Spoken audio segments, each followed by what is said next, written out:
These Marines on patrol made contact with the elusive enemy when the Viet Cong struck in a variation of his favorite tactic, a surprise attack from the shadows. But the VC, already aware he has little chance of winning a stand-up fight, is learning he is being engaged by a fighting force quite different from that he met and defeated a decade ago. His own guerrilla tactics are being turned against him, and he is frequently trapped in our ambushes, set up by the patrols that are moving constantly. It is through skillful use of patrols of many different sizes and types that our military commanders in Vietnam maintain contact with the enemy and exert the constant pressure which is weakening the VC's grip on areas he has controlled for years by tyranny and terror. Our success with the military action of patrol and ambush, backed up by an expansive civic action program, continues to win the trust of the people in Vietnam. Many are no longer afraid to give us the information that leads to the enemy's hidden caches of supplies, often including a variety of weapons, and to Victor Charlie himself.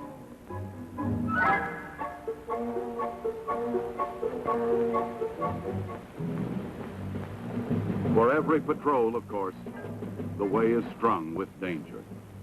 And only constant vigilance can turn up the vicious array of often primitive, but surprisingly effective booby traps and obstacles with which the crafty enemy has pocked the green earth.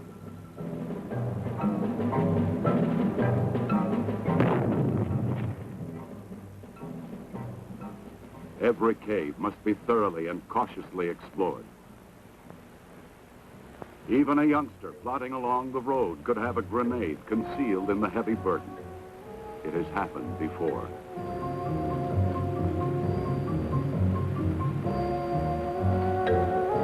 The patrol must wait until the road itself is swept with mine detectors. When it moves on, it finds the spider holes in which snipers have been or may still be hiding. The patrol search turns up punji pits filled with needle-sharp bamboo sticks. And sprouting everywhere are the bamboo spears the Marines call Victor Charlie toothpicks, sharp enough to pierce a boot, often smeared with crude poison. Handmade explosives are set to detonate at the slightest tug on a tripwire.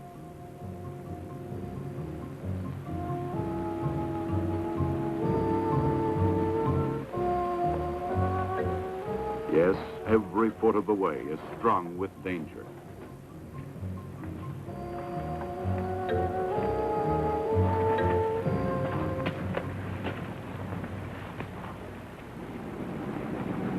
Careful planning goes into every patrol action. Lieutenant Colonel Robert R. Dickey briefs Marine and Army members of his staff on the location and possible strength of the enemy. Then, elements of the 3rd Marine Regiment are lifted by helicopter for a patrol in force along the Songuvia River 50 miles away. The swift air movement is expected to catch the guerrilla force in that area off guard and reduce the danger of running into enemy ambush.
Miraculously, the exploding booby trap injured no one, but almost immediately, at least 30 VC opened fire from the village ahead.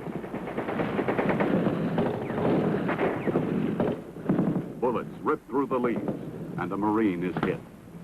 Then the Navy hospital corpsman, who crawled to help him, is also wounded.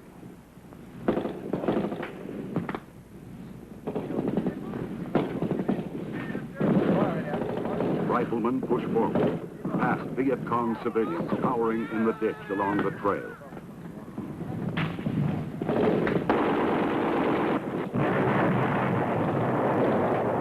The action is heavy, but finally the firepower of Delta Company's 1st platoon begins to tell. The enemy tries to disengage.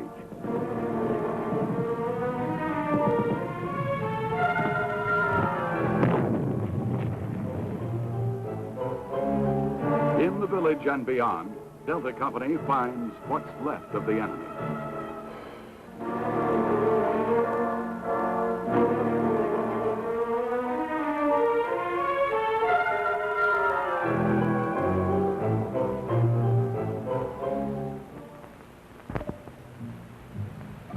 The search yields confirming evidence that the Viet Cong has been there in strength.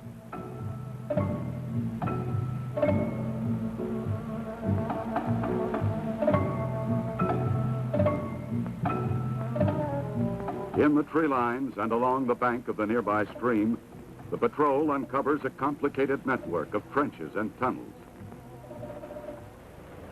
After a careful probing, Marine combat engineers are called forward to destroy the enemy fortifications.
Colonel Dickey's patrol in force has accomplished its mission: search and destroy. The rivers and streams of South Vietnam are well-traveled highways used for centuries in a country where good roads are few. Waterborne patrols of Marines and South Vietnamese troops deny these important arteries to the Viet Cong and protect legitimate travelers from ambushes and unofficial tax collectors. Acting on information from the villagers, speedy assault patrols move in on a suspected streamside guerrilla base.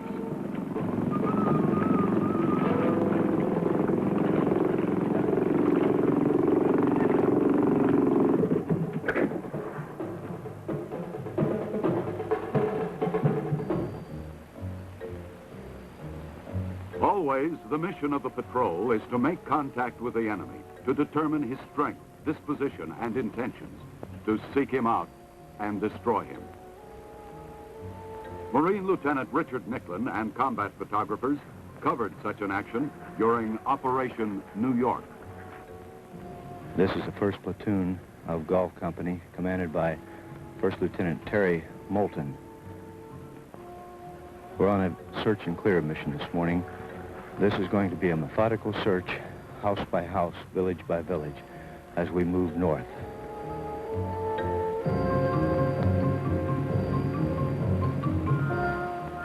We're looking mostly today for military-age men that may possibly be VC.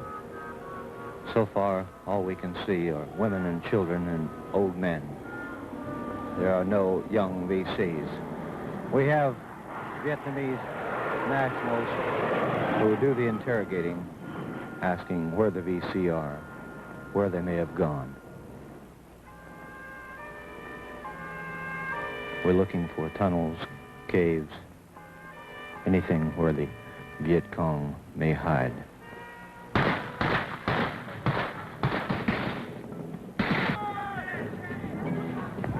We've just run into some VC here in the area.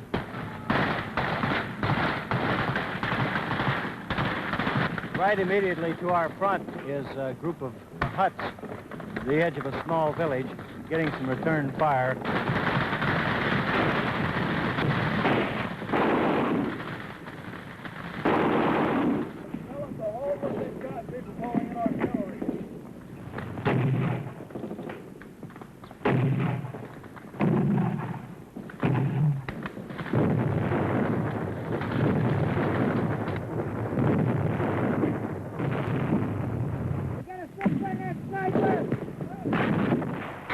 Chasing these VC since 8 o'clock this morning, so it's been a long haul until we finally found them. Evidently, they decided to stand and fight. These Viet Cong are elusive. You can't see them. All you can do is hear the bullets as they come at you. They just moved out on a line to assault this position, hitting it with everything they've got. And if there's any VC in there, that'll sure as hell clean them out. Those words speak of the courage and determination and high resolve of all the men and women, civilian and military, supporting the pledge of President Johnson that the threat of a communist takeover in South Vietnam will be eliminated, and peace with freedom and the right of self-determination will be won for its people.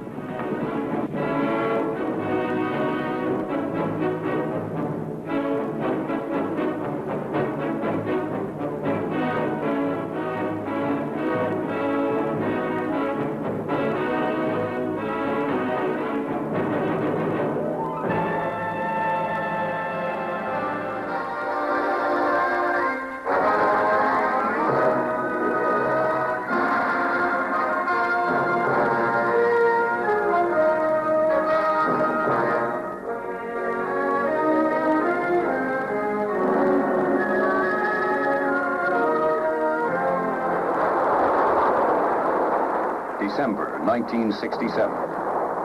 The campaign of North Vietnamese General Giap is going badly. The Americans are applying the pressure on a dozen battlefields. His troops are taking mounting casualties and suffering from a loss of morale. He desperately needs a major victory. But the target he selects hands him one of the costliest defeats of the war and gives the Allies spectacular confirmation that a ground battle can be won by air power.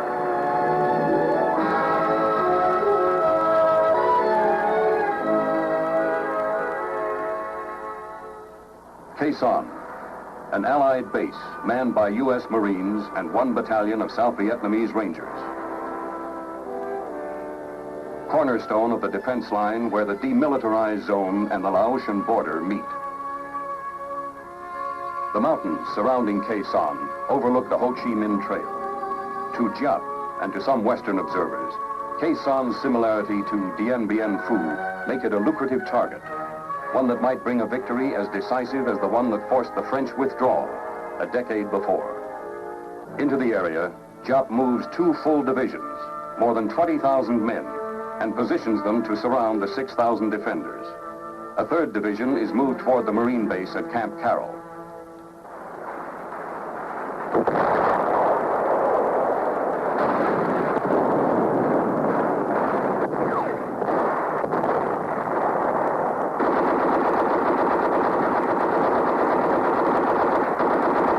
As the battle lines are drawn and the Marines repulse Crows against their tightened perimeter, General William Westmoreland gives his Deputy Commander for Air, General William Momeyer, operational control of all air elements in the defense of Khe Sanh. On January 19th, the largest and best coordinated air campaign of the war is launched against the enemy.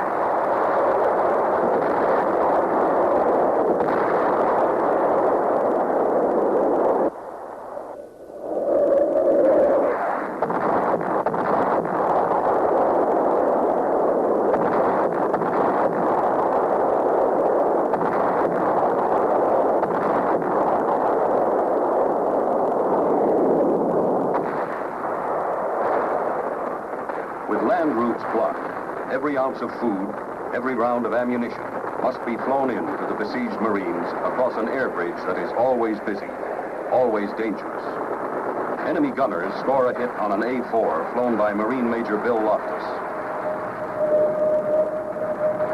But Loftus is quickly recovered by Marine choppers and returned to Khe Sanh.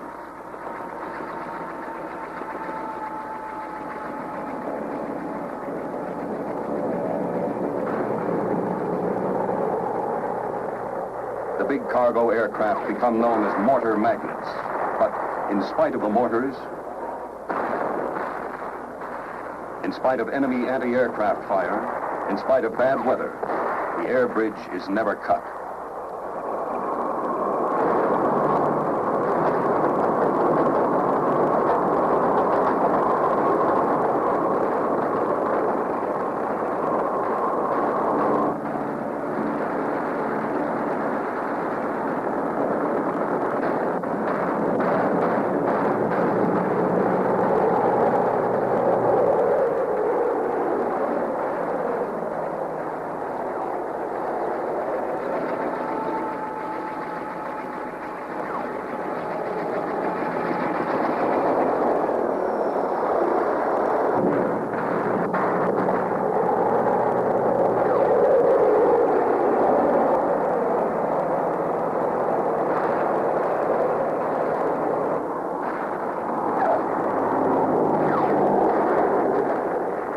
In the first month of the siege, Air Force C-130 and C-123 aircraft deliver nearly 11,000 tons of supplies and move more than 3,000 troops, refugees, and wounded in and out of the base. Their daily load averages as much as an 80-truck convoy.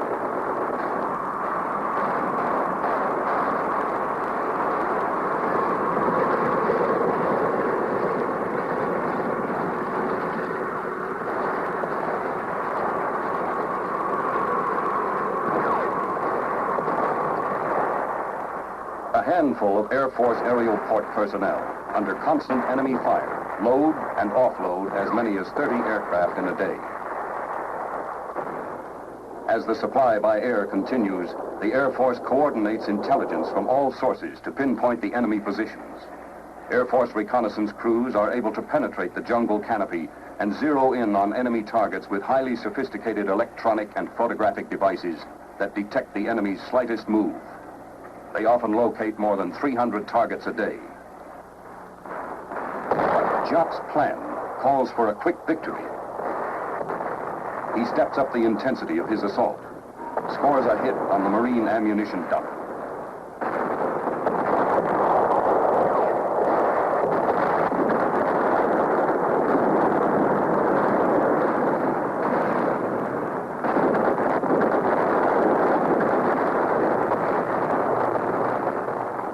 On 23 February, 1,300 rounds slam into Khe Sanh.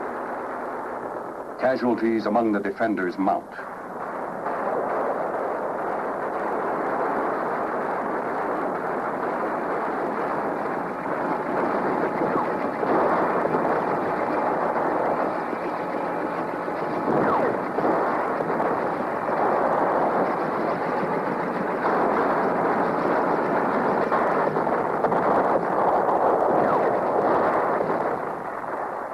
The Marines burrow deeper and call for suppressive fire from fighter aircraft.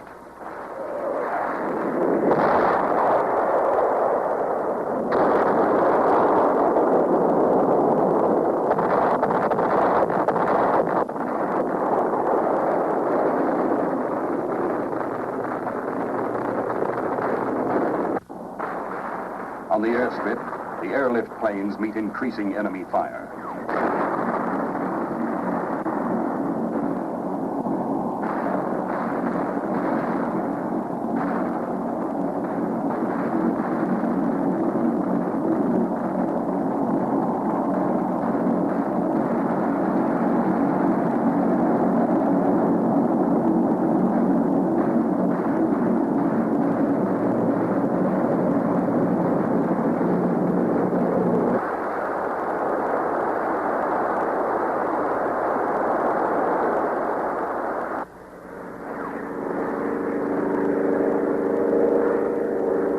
intensifying barrage forces the planes to deliver the goods by parachute.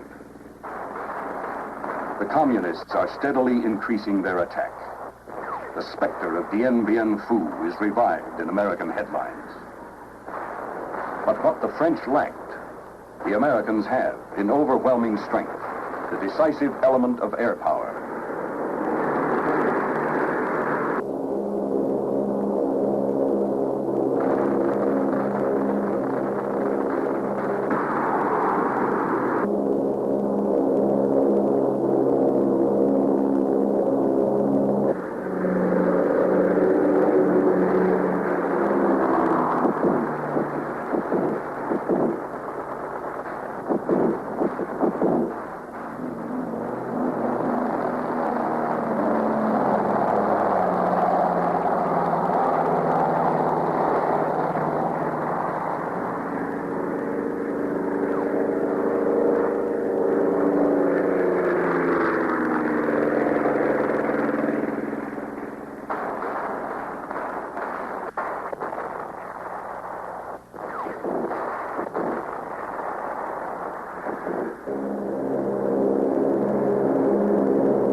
Coordinating around-the-clock strikes, airborne battlefield command and control centers in modified C-130 aircraft orbit Khe Sanh, enabling the airborne commander on the scene to talk with the Marines on the ground, the fighter aircraft pilots, and 7th Air Force headquarters in Saigon. Armed with the latest target information, the ABCCs direct the forward air controllers, who in turn direct the fighter bombers to enemy positions within yards of the Marines' perimeter.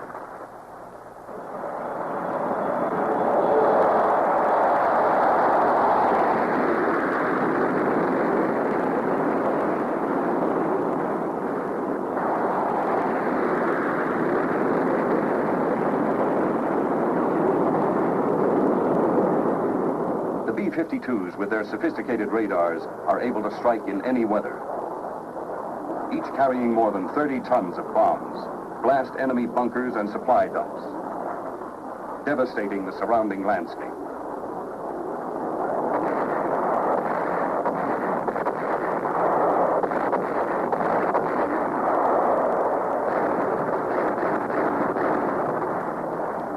At night, unseen and unheard, until their payloads hit, they strike terror into the hearts of the communist troops.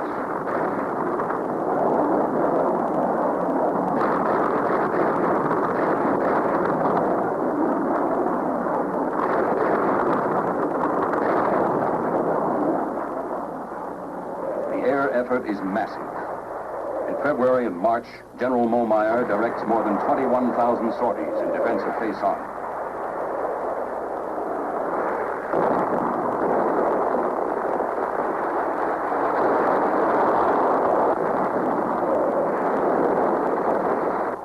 Of these, 2,500 are flown by the B-52s.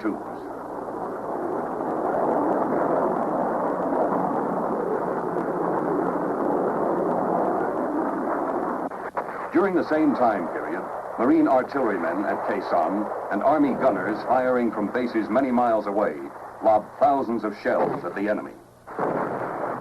In March, about the time of the 14th anniversary of his victory at Dien Bien Phu, Giap orders the withdrawal of the first of 2 divisions, which are then in the process of being destroyed.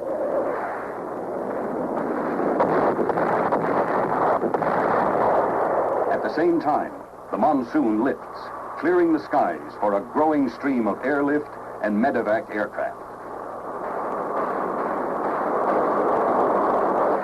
Tactical fighters continue their precise attacks, complementing the heavy bombardment of the B-52s, increasing the pace of the enemy withdrawal. The Marines move out in pursuit of the enemy. Now the extent of the communist defeat becomes more apparent. The debris left on the battlefield is mute testimony.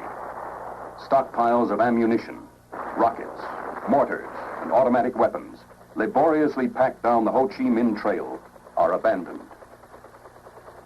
Captured North Vietnamese troops provide added facts. One regiment is reported to have lost 75% of its 2,000 men. Mass desertions to escape the bombing are not uncommon. Giap's soldiers were existing on starvation rations. Total enemy losses are estimated at 15,000 men. The long siege is over. On April 7th, the President of the United States sends a message to the armed forces in Southeast Asia. The relief of the forces which have held the base at Khe Sanh is an occasion for me to express the pride and confidence I feel in those who are carrying forward the nation's struggle against aggression in Southeast Asia. The enemy intended to overrun the base at Khe Sanh. Less than 6,000 United States Marines and South Vietnamese Rangers, backed by our tremendous air capacity, pinned them down, kept them away from the populated areas, and imposed heavy casualties. You, I know, intend to continue to move forward. But by your gallant and skillful support for the brave people and armed forces of South Vietnam, you have brought nearer the time of peace in that suffering land and in all of Southeast Asia.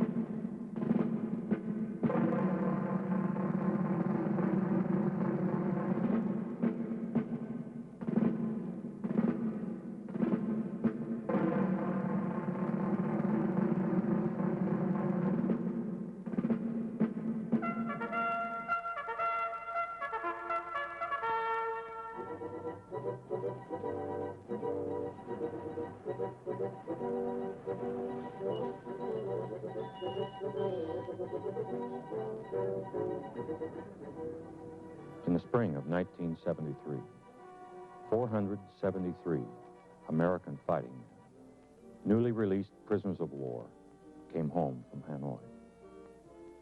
These men would agree that this film might be one of the most important you'll ever see. You notice how they carry themselves with pride, with confidence, with self-respect. They experienced a mental and physical ordeal few are required to face, and they survived. Largely because of the basic elements of the code of conduct. They used it. They lived by it. To a man, they consider its tenets as major ingredients of their ethical and spiritual lives.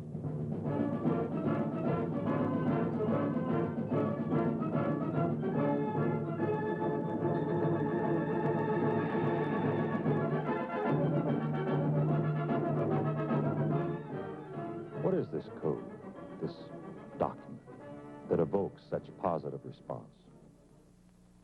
The code, which was first introduced in 1955, reads like this: I am an American fighting man.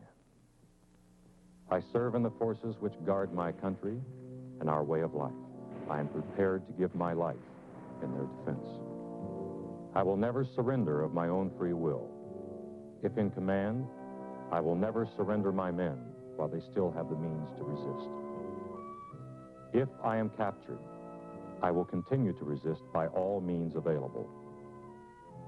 I will make every effort to escape and aid others to escape.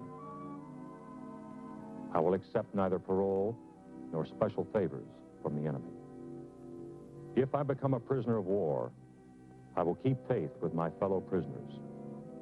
I will give no information or take part in any action which might be harmful to my comrades. If I am senior, I will take command. If not, I will obey the lawful orders of those appointed over me and will back them up in every way. When questioned, should I become a prisoner of war, I'm required to give name, rank, service number, and date of birth.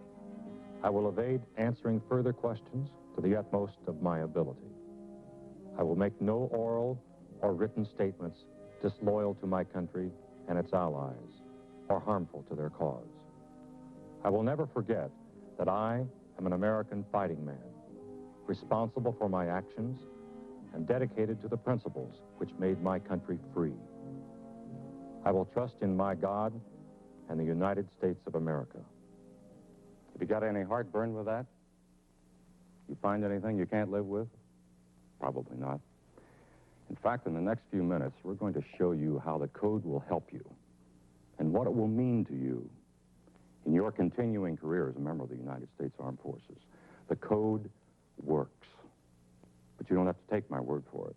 We asked some of those men you saw earlier, the ones released from the Vietnamese prison camps, to tell you what the code meant to them.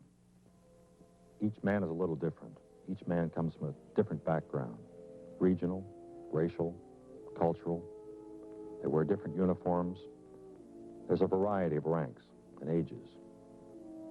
Some are retired. Some still on active duty. They have different ambitions and goals, but they all have one thing in common. The code worked for them.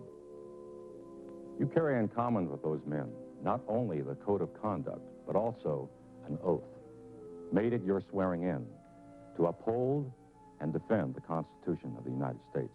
You're not alone in that oath either. Everyone from the president on down shares that oath with you.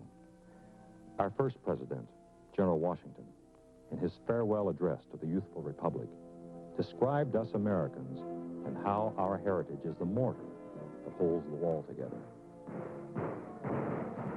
He said, with slight shades of difference, you have the same religion, manners, habits, and political principles. You have, in common cause, fought and triumphed together. The independence and liberty you possess are the work of joint councils and joint efforts, of common dangers, sufferings, and successes. Courage is not a virtue confined to the revolutionary patriot or the World War II Marine at Iwo Jima. It is a not uncommon commodity. Bob Fant is a former POW and a retired Navy radar intercept officer who's been an instructor in the Navy survival school system. We asked Bob about this quality called courage. Courage is a very complex quality. There are various forms of courage and levels of courage. Basically, I think courage is doing the right thing when you know the risk of pain, personal injury, and even death is high. But you go ahead and you do this thing because you know it's right. You know it's your mission, your job. You know that the success or survival of your whole operation, your company or platoon, or your aircraft or ship's mission depends upon you carrying out your end of the bargain. It's a job you've been trained to do. All the flack in the world is not going to stop you. Nothing's going to turn you back. You've got to be willing to risk death. Another thing to remember, you could be killed in the process of evading, being captured, attempting an escape, or during the interrogation process. It's damn dangerous to be in the military during wartime. Fred Cherry was an F-105 pilot. He was on his third deployment to Southeast Asia on a SAM suppression mission when he was shot down. Fred's retired now, a management consultant. He recalls how important the organization and communications were to the prisoner. After becoming a prisoner, and after getting in contact with the other prisoners through our communication system, everyone helped to refresh your memory of the code of conduct of the uniformed serviceman. The code of conduct was our Bible. Except for very few exceptions, we lived by it and we lived up to it. It got us through the toughest times, and we had tremendous respect for each other. We were still uniformed servicemen, and we intended to maintain the honor and the dignity that goes with that uniform.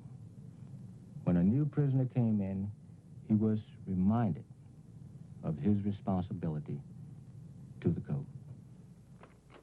Commander Tim Sullivan was a radar observer in an F-4 Phantom, flying from a carrier in the Gulf of Tonkin. While attacking a railroad bridge in North Vietnam, his airplane was hit, and he ejected into the waiting arms of the enemy. Tim Sullivan has related his experiences to members of the U.S. Navy going through survival training. When you become a POW, you've lost control of what happens to you physically. If you give in to the enemy and help them out, they're going to use you just like any other tool they might capture. They're only interested in what they can get out of you. In most cases, when you're first captured, it's just you and the enemy. You won't have the camp organization to help you yet. You'll have to figure it out for yourself.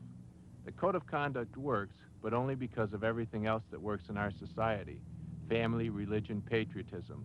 It's a set of basics that will get you through. When it's just you and the enemy, you have to reach down and rely on your training, what your background is, what your ideals are. If you don't have these tools, you're up the creek. They'll take you for all you're worth. Captain Stan Newell, U.S. Army, was a 19-year-old E-4 when he was captured during a firefight in the Central Highlands of South Vietnam. He talks about how they dealt with Article 2 of the Code, which deals with surrender.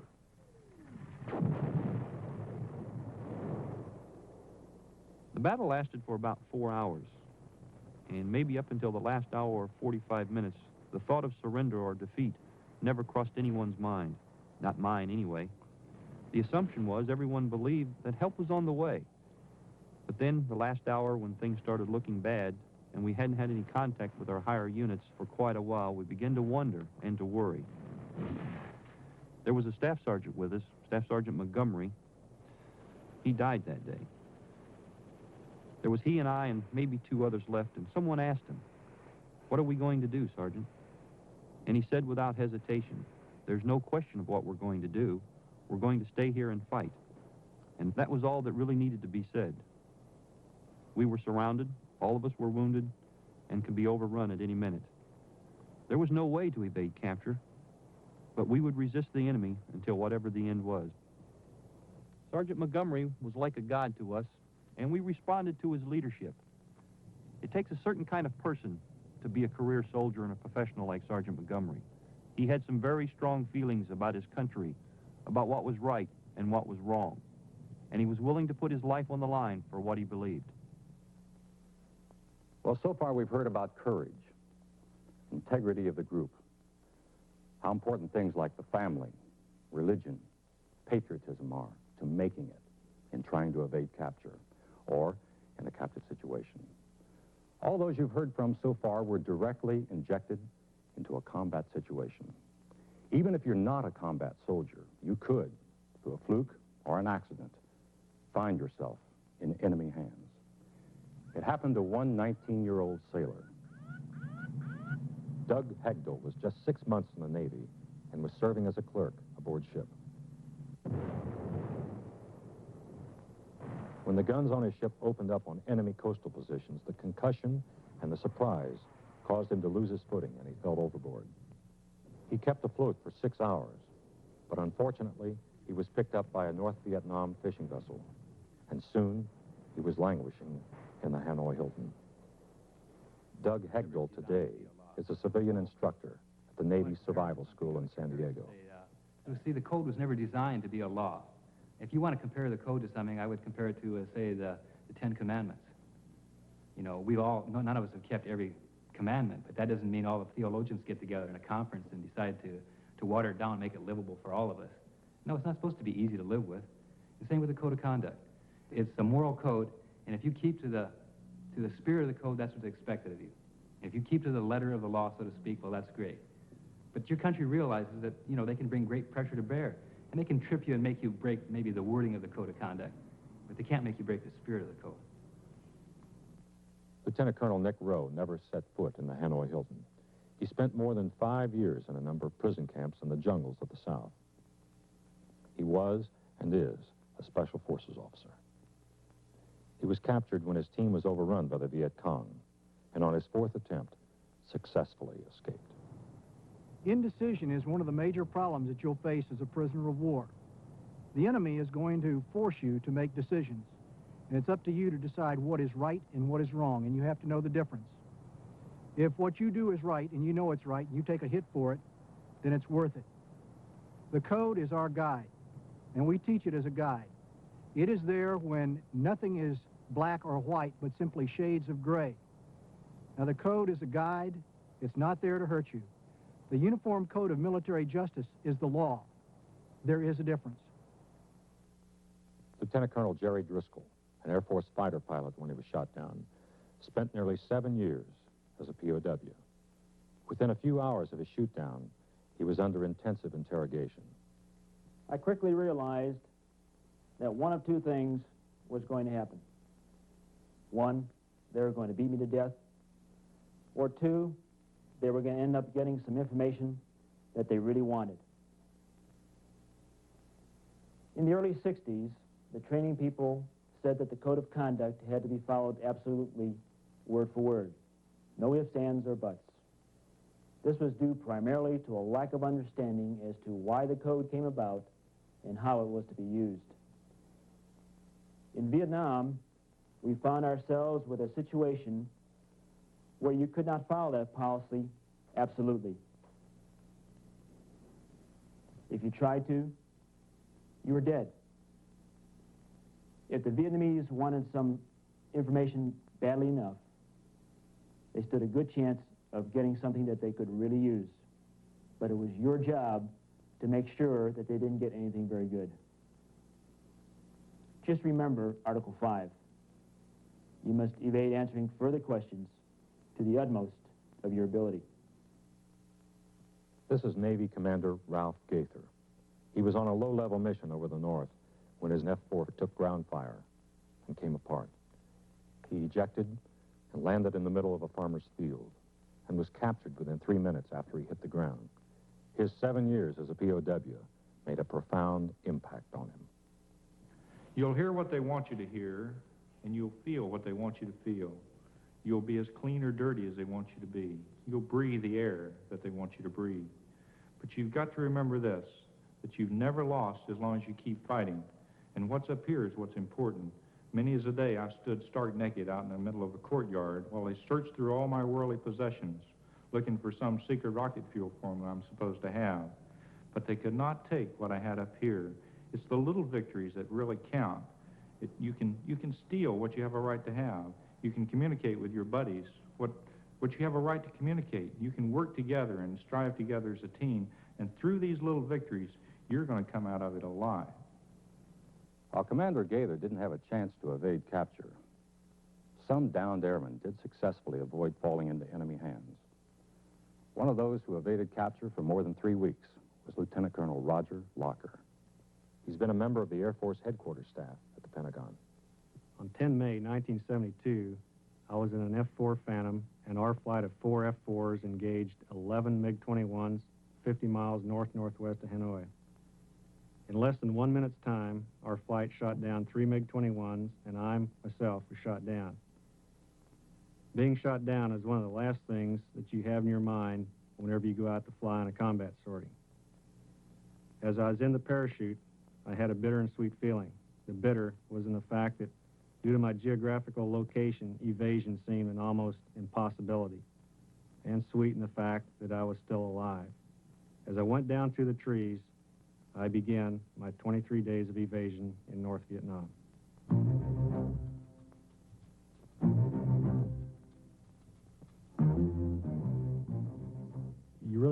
what situation you're going to end up in. Some people tend to get their act together and move out smartly. Some people tend to forget most of their training. And of course, there's variances in between of all denominations. So you really can't predict 100% of how you're going to act in that particular position. When I used to go pheasant hunting or coyote hunting, as far as the pheasant aspect is sitting tight until they step on you before you make your position known, if at all. And as far as being deceptive, a lot of that came from coyote hunting, when that type animal that was very smart would always have the upper hand, would always be in the position where they could see you. They would always be downwind from you, and they pretty much called the shots. I definitely wasn't trained as good as the Navy SEALs, the Army Special Forces, or Air Force Rescue Forces. However, I had a little bit to keep me going. Not to compare it to the professionals who make their living doing this kind of a job, I was able to do a small portion of it. There's only so much you think you can take of sleeping on the ground, getting bitten by mosquitoes and leeches day in and day out, being hungry, not being able to make as many miles in a day's time as you'd wish. There were times when it'd go through your mind that maybe it's not worth it, maybe I should blunder on out and get caught. That's not the way. The last 10 days that I spent on a ridgeline behind the village that I'd almost evaded into, where I had time to collect my thoughts on how am I going to get across this large river valley that has a high population density. You think of 4 or 5 different ways of how you might be able to get out, and then realize that the probability is very, very small. I never let myself give up. I never got myself in a position feeling that I should walk down into the village with my hands up and give myself up. On the 22nd day, I got radio contact with American forces, and a search and rescue effort was initiated. I can't begin to say enough of my respect for the rescue forces that the United States Armed Forces has. By all rights and purposes, I should have been a POW for 11 months. I would emphasize evasion is better than captivity. If it takes you 6 months to go around that valley, you will be free every day of those 6 months. The 7 years and 4 months I was a captive, I could have done a hell of a lot of evading. You have to have a twist of luck in the first place. If you land in the middle of a town or a farmer's field, you're not going to get out. You need training in how to survive off the land, and most important, you have to have a tremendous will to live. You've got to say, I'm not going to die, and there's nothing around me that's going to make me die. Terry Uyeyama was an Air Force RF-4 pilot. When he was shot down, he had a very hard time convincing his captors who he was. This Japanese American endured the confusion the enemy had regarding his identity. His conduct soon revealed that he was an American fighting man. There are many problems you have to face during the initial throes of captivity. You're feeling great pain from your injuries, from open, festering wounds, from additional pain inflicted by the enemy, hunger, thirst, worries about your family, they not knowing whether you're alive or dead, deep self-recrimination over the loss of your backseater. These and many more, both mental and physical. At this juncture, you need something to cling to, something that will keep both your thoughts and actions in line. Name, rank, serial number, date of birth. Resist. Resist with all your powers. Honor your fellow prisoners. Honor yourself. The code helped me get these things together. I always tried to abide by the code. I sometimes fell short. But I always knew what I had to do. And it helped me get through the long, long, hard days. We were American fighting men. We were in a hostile, hateful environment. And our only logical and appropriate response was to resist all their efforts to defeat us. You must know exactly what you're going to do when you try to escape. We tried to escape from our jungle camps in South Vietnam. We wanted to be home by Thanksgiving, so we took action. We really didn't plan. We thought it would be easy, I guess. We had no shoes. We didn't plan on how we were going to carry food or water. We didn't even wait for our wounds to heal. Oh, we thought about it for a few days, but we didn't think about the repercussions. The only real planning we did was to smuggle a rock into our hooch to hit the guard with. We just didn't plan, and as a result, we were recaptured in just a few minutes. Needless to say, the treatment got a heck of a lot worse after that. That's the trouble with escapes. You've got to plan them from A to Z. In North Vietnam, getting out of the camps could be relatively easy. Name a night, and we could organize it so that almost all of us would be running around the streets of Hanoi. But where do you go from there? You just can't fade into the population. You're too different. It was frustrating. Even in World War II, when there were many more prisoners and we looked like everybody outside, the percentage of successful escapes was small. But under the command of the senior ranking officer, the organization is there to take advantage of any opportunity to escape or to help others to escape. The key to any successful escape is very good planning. The former Vietnam POWs and the evader you've seen here are graduates of the toughest kind of training school for the fighting man's code of conduct. They could talk to you for hours on how to live by the code and how to live up to it. Of course, we don't have that kind of time here. But I do want to share some parting shots with you. Assume everything the enemy does to you is a technique, some kind of a trick. He might be able to force you into doing something, but he's not going to be able to trick you into something if you assume it's a technique in the first place. If the enemy wants a picture of you or a propaganda statement, they're going to try hard to get it. You must resist to the utmost of your ability. The code requires that. The code doesn't require you to die at the hands of a torturer or become permanently physically maimed. It requires you to stick in there with the physical pain till you just can't take it anymore. That's all any man can ask of you, and that's all your government asks. The enemy wants a willing and a compliant prisoner of war. Don't let that be you. Fight him, make him work for everything he gets. Survive from day to day, and you'll make it through. It takes inner strength to adequately prepare yourself for combat and evasion and captivity. I think everyone has that inner strength. The problem is to be able to find it and use it when you need it. Good training will certainly help you survive, but a great deal depends on the individual and his functioning inner strength and his dedication to survive with honor. There is nothing new in the code, nothing revolutionary, or even divinely inspired.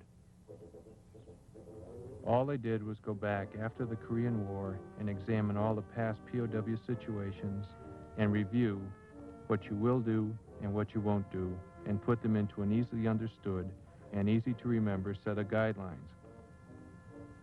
Acting honorably in combat and in captivity has been a true principle of the American military for over 200 years.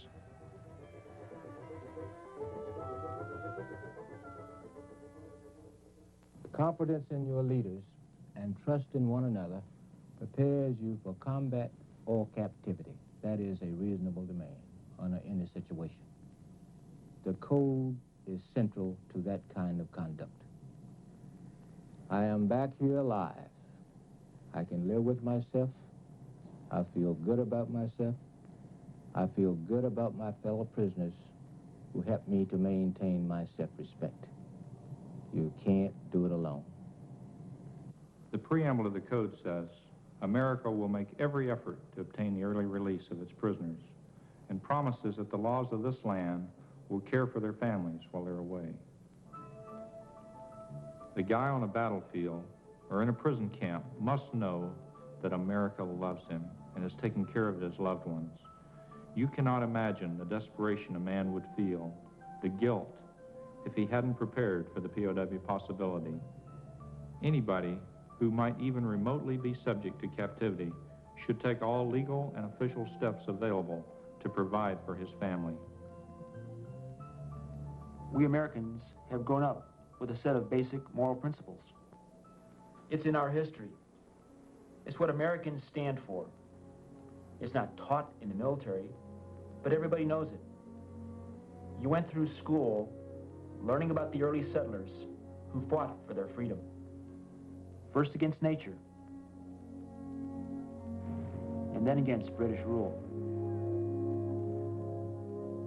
The moving west, the growing, the pioneering.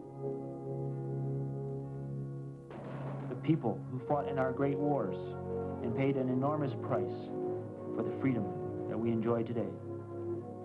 We're all part of that heritage.